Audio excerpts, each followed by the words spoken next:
नमस्कार साथियों, आज हम कुशियारा नदी समझौता जो कि भारत और बांग्लादेश के बीच हुआ है उस पर चर्चा करेंगे।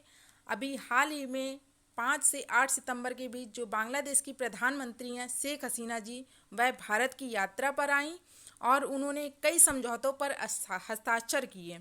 और इस समझौते से पहले ऐतिहासिक गंगा जल संधि समझौता हुआ था जो कि 1996 में हुआ था, जब भारत के प्रधानमंत्री जो थे एच.डी. देवगौड़ा थे। तो जो ऐतिहासिक गंगा जल संधि समझौता हुआ था 1996 में, तो वह फरक्का बैराज से संबंधित था जो कि पश्चिम बंगाल में गंगा नदी पर बना हुआ है। जो भारत की गंगा नदी है, जब वह बांग्लादेश में प्रवेश करती है तो इसे पद्मा नाम के से जाना जाता है। तो आइए हम देखेंगे भारत और बांग्लादेश के बीच जो कुशियारा नदी समझौते पर हस्ताक्षर हुए हैं उसमें कितना जो जल है वह बांग्लादेश को मिलेगा। तो हाल ही में कुशियारा नदी के जल बंटवारे पर भारत और बांग्लादेश के बीच एक समझौता ज्ञापन पर हस्ताक्षर किए गए।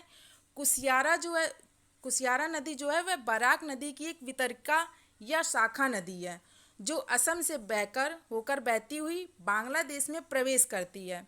और समझौते के तहत 153 क्यूसिक पानी जो है वह सिलहट के किसानों को जल संकट का समाधान होगा। 153 क्यूसेक जो पानी है वह बांग्लादेश को मिलेगा कुशियारा नदी का, जिससे कि जो सिलहट के किसान हैं उनके जल संकट का समाधान होगा। ये देखिए, ये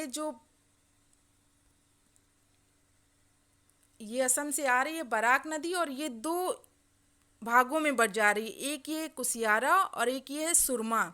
तो यही जो कुशियारा नदी है ये आगे जाकर के रहीमपुर नदी के माध्यम से बांग्लादेश के जो किसान हैं उनको पानी उपलब्ध होगा। तो बांग्लादेश द्वारा इस जल का उपयोग किस प्रकार किया जाएगा, तो सिलहट में जो रहीमपुर नहर परियोजना है उसके माध्यम से कुशियारा का जल जो है वह प्रवाहित किया जाएगा।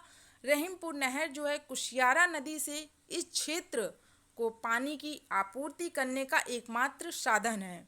रहीमपुर नहर पर भारत की क्या आपत्ति है, तो जो की सुरक्षा से संबंधित मुद्दे हैं, इसलिए भारत उस पर आपत्ति कर रहा है।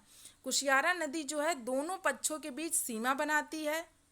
ऐसे में रहीमपुर नहर के किनारे जो निर्मित तटबंध और अन्य बुनियादी ढांचे हैं उससे सीमा सुरक्षा में हस्तक्षेप होंगे, जिससे भारत जो है रहीमपुर नहर पर आपत्ति अपनी जता रहा है। तो ये रहे भारत और बांग्लादेश के बीच जो कुशियारा नदी जल समझौता हुआ है, उससे संबंधित कुछ MCQ भी पूछ सकते हैं एग्जाम में। तो thanks for watching the video.